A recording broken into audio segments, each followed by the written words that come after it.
Around my story. I have been living with her in the same house for years. Every morning I go to my school and she goes to hers, but we take different routes. I leave through the back door while she leaves through the main gate of the palace.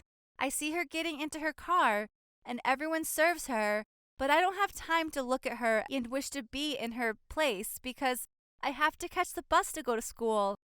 Once she forgot her tennis clothes and had tennis training after school.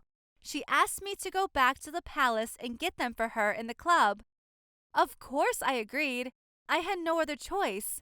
I quickly returned and entered her room, which was the first time I entered her room that was larger than the annex where my mother and I had lived for over 16 years. I didn't know, of course, where the tennis clothes were, so I started searching and was surprised by a huge amount of clothes, while I only had 2 dresses. Finally, I found them, took them, and ran to catch a bus. But I was surprised to see the driver waiting for me in the front of the palace gate, calling me to get in. When he opened the door, I was amazed. Was it really happening? I would get into her car? The driver opened the door for me. I tried to control my nerves, telling myself to believe that dream, and maybe it would become a reality someday. I got in the car and stared at the window in surprise. The streets aren't the same as I see on the bus. Everything is different.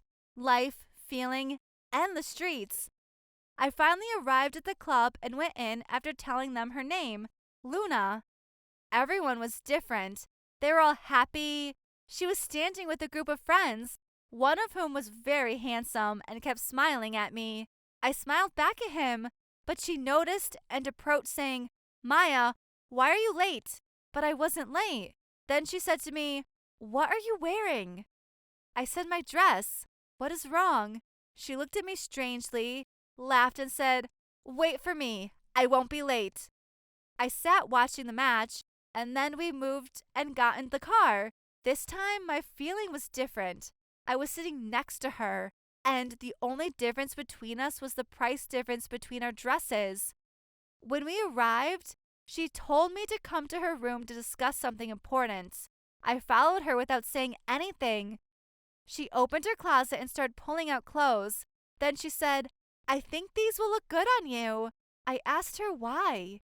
She showed me a picture on her phone and told me I would be her Trojan horse to avenge for her would meet this guy and must love me, and then I would get everything I want. I asked her why she wanted to do so. She kept silent and said sadly, I must avenge myself. I don't know how she convinced me. I took the clothes and went back to my room thinking that I would really be rich and live the same life as Luna. I had difficulty sleeping that night, but suddenly, in the early morning, I had a call on the phone she gave me. I went to her quickly.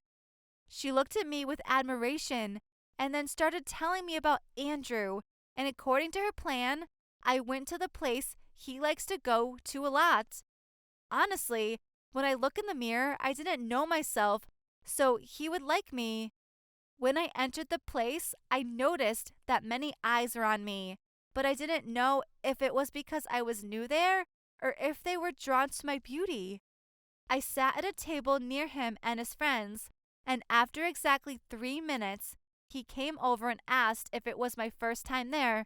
I gave him the same answer we had prepared to start the plan we agreed on.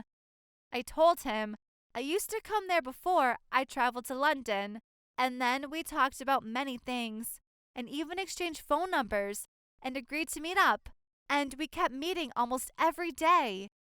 But the strange thing is that it's not just him who fell in love with me.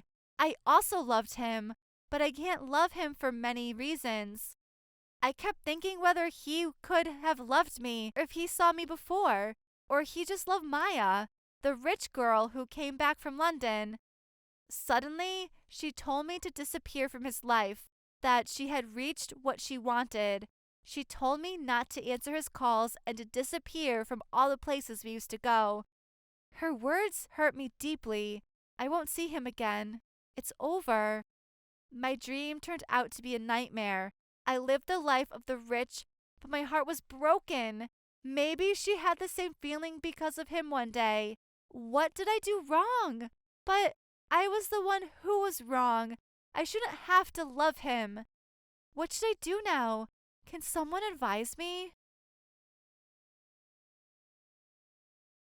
I have been used to trusting people quickly and believing in them all my life, and this has caused me many problems. My father used to punish me because of this. I am Princess Charlotte, and my father is the king of the state. Perhaps my royal upbringing is the reason why I trust people easily. Put yourself in my place. I don't even deal with anyone outside the palace. Even during my studies, I was always surrounded by guards, and that's why I saw the royal guards in their black uniforms as just another set of cells that imprisoned me further. Except for Michael. Michael was one of the guards, and he gave me more freedom in movement and interaction than the others. The day he had been assigned to guarding me, I was trying out many new things with him. Perhaps what's new to me is ordinary to you, but for me, Michael represented the freedom I longed for. Before taking care, I had fallen in love with him, and I realized the danger of it. Royal traditions would hurt him, and hurt me even more, and prevent me from ascending to the throne. But the throne was insignificant compared to the importance of Michael's safety. During this time, the country was in crisis, and a great revolution arose demanding my father's removal from the throne. Those were difficult days, so I could not confess my true feelings to my father regarding Michael and wished I wasn't the king's daughter. At that time, Michael made a strange request of me. One day, he dared to suggest that we escape and leave the palace together, abandoning my wealth, jewelry, and royal power, and starting a new life with him, away from all this, the palace and the revolution that was about to overthrow everything. At first, I was scared of the idea, and I thought it was crazy. I was upset that Michael had dared to ask for it, but that made me resort to the last solution, and I asked my father to allow me to marry Michael. My father was furious, and I think if I were not his daughter, he would have kicked me out of the palace. But what happened was that, in my foolishness, I caused my father to discover whom I loved, expelled Michael from my personal guard, and would have also kicked him out of the entire country if I had not begged him. The revolution grew more and more every day. The fall of the king was imminent. However, after a period of grieving for the rejection of my marriage and the broken contact with Michael, I decided to take the step that encouraged me to end the crisis and quell the revolution against my father. Despite my great love for my father, his standing in the way of my desire forced me to walk away. I left my wealth, my royalty, and my father, and went to live with Michael in a modest place compared to where I used to live, and married him. As the days passed, a new spark of revolution started, and every day I would see the news with fear for my father's life, which was shattered after my departure. Michael's behavior started to change. He became more nervous and irritable, and he would disappear for long periods of time. I didn't even know what he was working on. Until one day, during an argument, he hit me with great force and I passed out. When I woke up, there were cameras pointed at me, and Michael was standing there talking while wearing a mask. I recognized his voice as he announced in front of the camera that he had the king's daughter with him, and he was surrounded by armed men. It turned out that Michael was a member of a secret revolutionary organization whose goal was to overthrow the monarchy. I was terrified and shocked and unable to speak, and everything in my mind collapsed as I saw the person I loved and his truth. But one day the place I was in was raided, and a large number of soldiers took me outside. On my way out, I saw Michael's body laying on the ground. Everything was over, and I returned to the palace after a while. The revolution ended after the rebels were killed. I returned to my royal life after my father forgave me, and since then, I've realized that appearance can be very deceiving.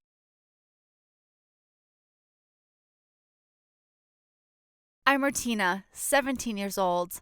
A new mathematics teacher named Thomas moved to our school. The first day he entered the school, my classmates and I admired him. A handsome young man in his 30s, slender, tall, attractive, and calm with unnatural charisma. Fortunately, he was the new teacher for my class. He entered the class and introduced himself. The girls were focused on him and were fascinated by him. We finished the lesson and we went out to the schoolyard. Me and my friend Madeline saw him standing with the teachers, getting to know them and laughing. I went home that day and could not stop thinking about Mr. Thomas. I felt that I knew him for a long time and needed to know more details about him. I started looking for his account on social media and collected information about him. I slept early to go to school early and see Thomas again. The next day, I told Madeline that I like Mr. Thomas. She said, "Are you serious?" I told her yes, of course. Yesterday, I reached his account and he is single. I must be in a relationship with him quickly before any of the girls around him take him from me. We kept thinking. Madeline told me that we need to make a plan. We kept thinking. We found that there would be a camping trip after a week, and on this trip, I will be able to get closer to him and get to know him more. And until this trip day, the first thing I did when I went home, entered my room, and before I changed my clothes, sent him a friend request on Facebook. I sent him a question about a difficult issue, and then we kept discussing the solution and talked about many things, including that I love sports very much and think of entering the College of Engineering. I asked him about his interests and knew the club he was going to, and the next day, it was a day off, and we met there as if it was a coincidence because Madeline was with me, and she was always there. We continued talking, and then I went home and was very happy, but worried that I would be attached to him, while he treated me like any other student. I then decided not to think of anything that frustrated me, as was only one day left for the trip, and I did not think of anything other than the trip and Mr. Thomas. I have to sleep now, and tomorrow I will tell him about the trip. The next day at school, I saw him. I told him about the trip and that I booked him a ticket so that we can get to know him more. He agreed and said that he would be happy if there was an empty place on the trip. I told him yes. This day was one of the happiest days, and I spent the whole day, could not forget his laughter and his greetings to me. The day ended.